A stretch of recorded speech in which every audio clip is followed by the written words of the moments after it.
The wind howled through the trees like a chorus of angry spirits outside a small suburban home in rural Pennsylvania.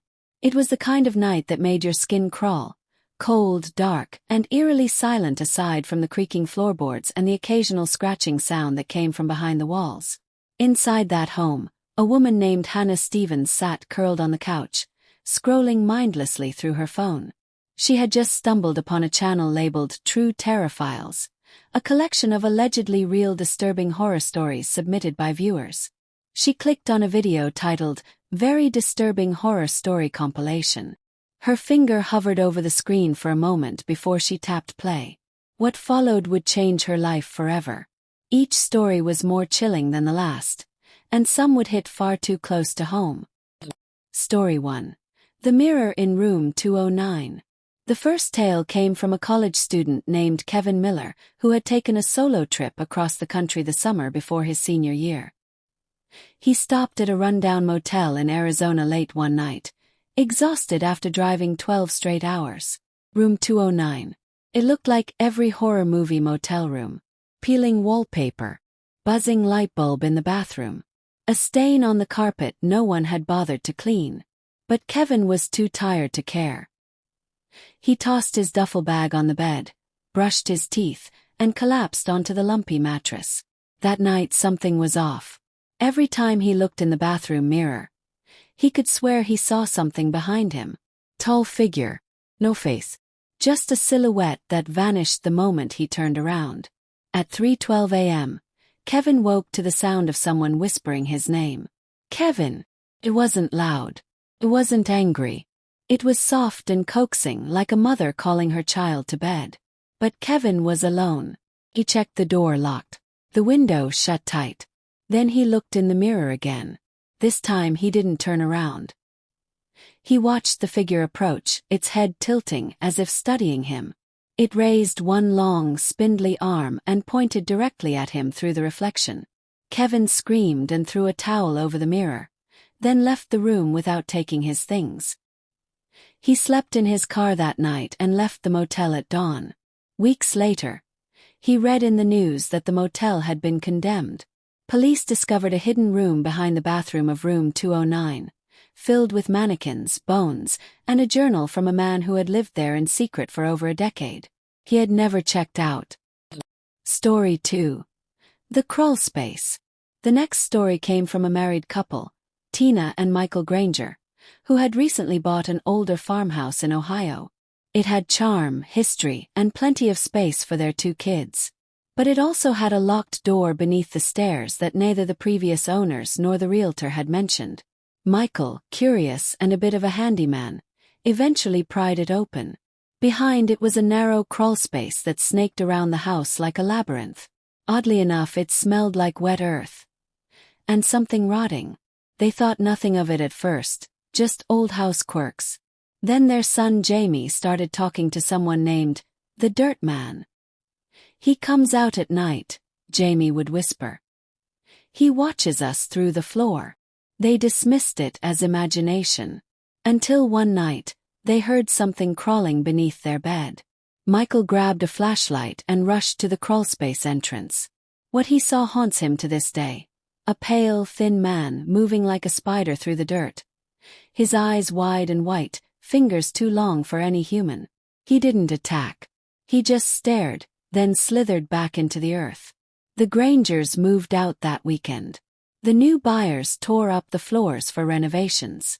They found a series of tunnels with hand-carved messages on the walls. I'm not the first.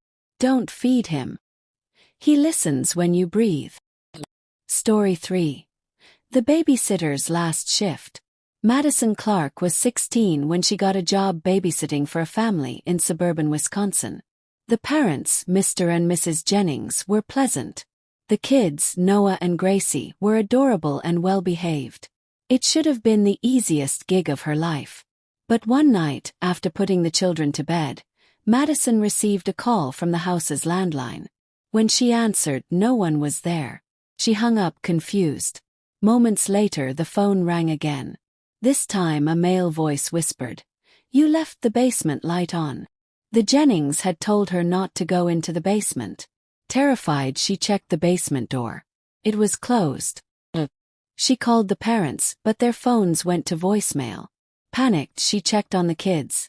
Both were fast asleep. Then she heard a knock from under the floor. The knocking got louder, faster, more urgent. Madison called the police. When they arrived, they searched the house and discovered a second basement hidden beneath the floorboards. Inside was an old mattress, food wrappers, and photographs of the Jennings family, taken from inside the house.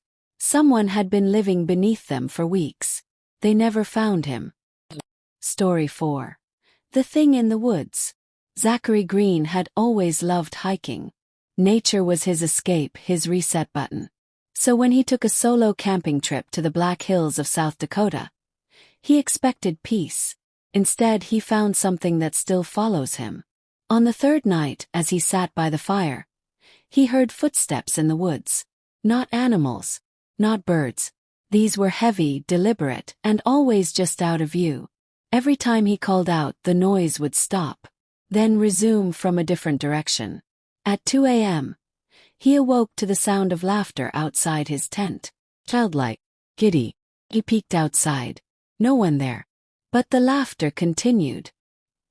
He grabbed his flashlight and followed the sound, only to find himself circling back to his own camp, except something was different.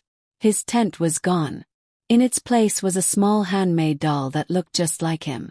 Same jacket, same boots, same red cap. Around its neck was a note made from bark and twine. "You're ours now." He ran for miles until he found the highway. Zach never hiked again. Story 5. Voicemail from the Dead. Claire Reynolds lost her husband, Mark, in a car accident 3 years ago.